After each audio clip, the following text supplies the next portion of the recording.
கன்னியாகுமரி மாவட்டத்தில் ரப்பர் விலை நாளுக்கு நாள் குறைந்து கொண்டே வருகிறது. நேற்று முன்தினம் 100 கிலோ எடை கொண்ட RSS-4 ரப்பர் 23,000 ரூபாயாக இருந்தது.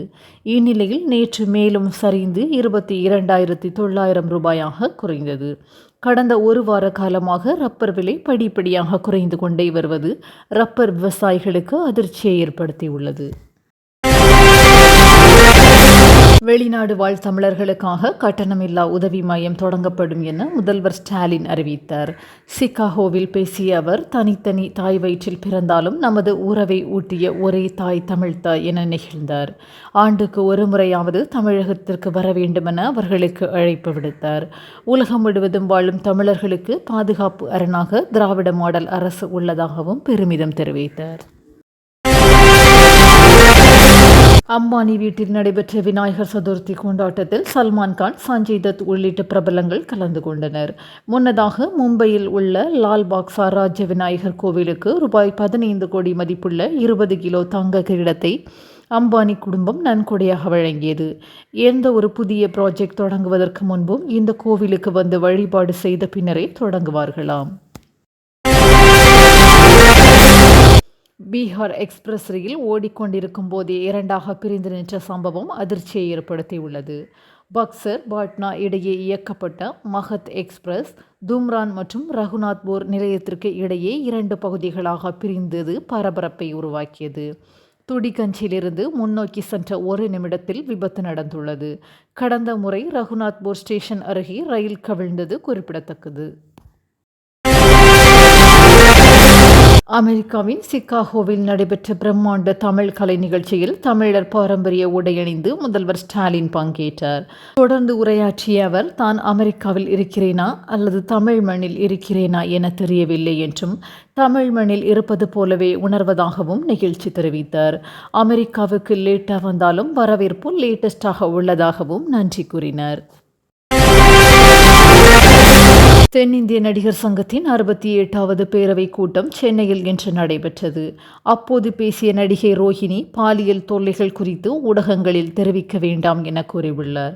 பாலியல் தொந்தரவு குறித்த புகார்களை விசாகா கமிட்டியிடம் தெரிவியுங்கள். விசாகா கமிட்டியிடம் புகார் அளிக்காமல் ஊடகங்களில் பேசுவது ஏற்புடையதல்ல.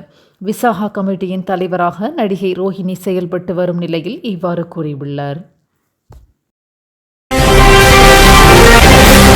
தமிழக வெற்றிக் கழகத்திற்கு தேர்தல் ஆணையம் அங்கீகாரம் அளித்துள்ள நிலையில் அக்கட்சி தொண்டர்கள் இனிப்பு வழங்கியும் பட்டாசு வெடித்தும் கொண்டாட்டத்தில் ஈடுபட்டுள்ளனர். இது விஜயின் அயராத உழைப்புக்கு கிடைத்த அங்கீகாரம் என அக்கட்சி பொதுச் செயலாளர் புசி ஆனந்த் தெரிவித்துள்ளார். கட்சியின் நிர்வாகிகள் விரைவில் அறிவிக்கப்படுவார்கள் என்றும் கூறியுள்ளார். இதைத் தொடர்ந்து மாநாட்டிற்கான பணிகள் வேகமெடுத்துள்ளன. தென்னிந்திய நடிகர் சங்க நிர்வாகிகளின் பதவி மேலும் 3 ஆண்டுகள் நீட்டிக்கப்பட்டுள்ளது. தென்னிந்திய நடிகர் சங்கத்தின் 68வது பொதுக்குழு கூட்டம் தேனாம்பேட்டை காமராஜர் அரங்கத்தில் இன்று நடைபெற்றது. இந்த பொதுக்குழு கூட்டத்தில் சங்க நிர்வாகிகளின் பதவி காலத்தை நீட்டித்து தீர்மானம் நிறைவேற்றப்பட்டது. தேர்தல் பணிகளை தொடர்ந்தால் நடிகர் சங்க கட்டட பணிகள் பாதிக்கும் என்பதால் இந்த முடிவு எடுக்கப்பட்டுள்ளது என நிர்வாகிகள் தகவல் அளித்துள்ளனர். தனது பேச்சு தவறாக புரிந்து கொள்ளப்பட்டதாக சொற்பொழிவாளர் மகாவிஷ்ணு வாக்குமூலம் அளித்துள்ளார். மாணவர்களை நல்வழிப்படுத்தும் நோக்கிலேயே பேசியதாகவும், இதுபோன்று பல இடங்களில் பேசியுள்ளதாகவும் போலீசாரிடம் விளக்கம் அளித்துள்ளார். மாற்றுத்திறனாளி ஆசிரியரை அவமதிக்கும் வகையில் பேசியதாக காவல் நிலையங்களில் அளிக்கப்பட்ட புகாரின் அடிப்படையில் கைது செய்யப்பட்ட அவர் சிறையில் அடைக்கப்பட்டுள்ளார். 2026 தமிழக சட்டமன்ற தேர்தலில் பாஜகவுடன் அதிமுக கூட்டணி சேருமா என்ற பத்திரிகையாளரின் கேள்விக்கு அக்கட்சியின் பொதுச் செயலாளர் EPS பதிலளித்துள்ளார். இதுகுறித்து பேசிய அவர், பாஜகவுடன் அதிமுக கூட்டணி சேராது என்று பலமுறை தெளிவாக சொல்லிவிட்டேன். மீண்டும் மீண்டும் யாரும் அரைத்த மாவையே அரைக்க வேண்டாம். எந்த நேரத்தில் தேர்தல் வந்தாலும் அதிமுக துணிந்து தனித்து சந்திக்கும் என்று கூறியுள்ளார்.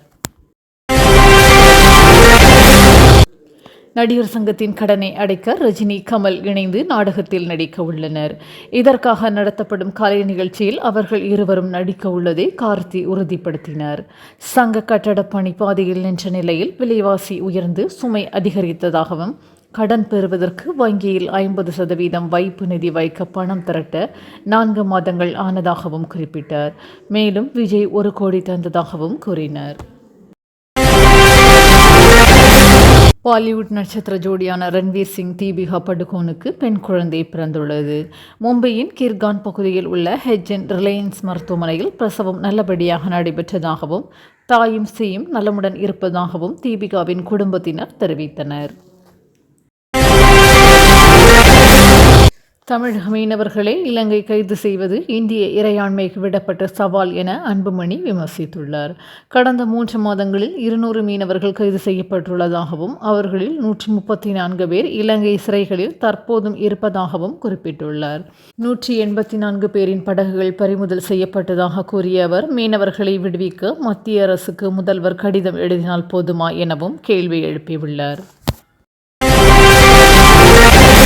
பிறப்புக்கும் எல்லா உயிர்க்கும் என்கிற அடிப்படை கோட்பாட்டோடு நாம் அரசியலை அணுகுவதும் ஒருவித கொள்கை கொண்டாட்டமே என விஜய் கூறியுள்ளார். திசைகளை வெல்லப்போவதற்காக முன்னறிவிப்பாக இப்போது முற்கதவு திறந்திருப்பதாகவும் பெருமிதம் தெரிவித்துள்ளார். கொள்கை பிரகடன முதல் மாநாட்டிற்கான ஆயத்த பணிகள் தொடங்கிய நிலையில் அது குறித்த அறிவிப்பு வரும் வரை காத்திருக்குமாறும் அறிவுறுத்தியுள்ளார்.